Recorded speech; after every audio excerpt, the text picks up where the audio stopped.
You ask Tiger to solve. This deals with linear equations with one unknown. The final result is x equals 3/5.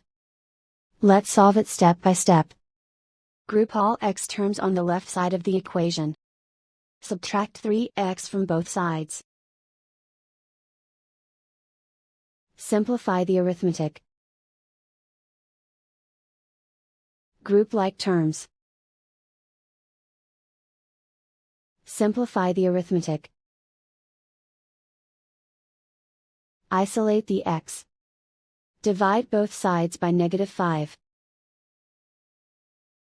Cancel out the negatives.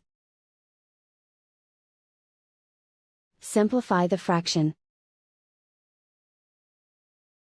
Cancel out the negatives. And so the final result is x equals 3/5.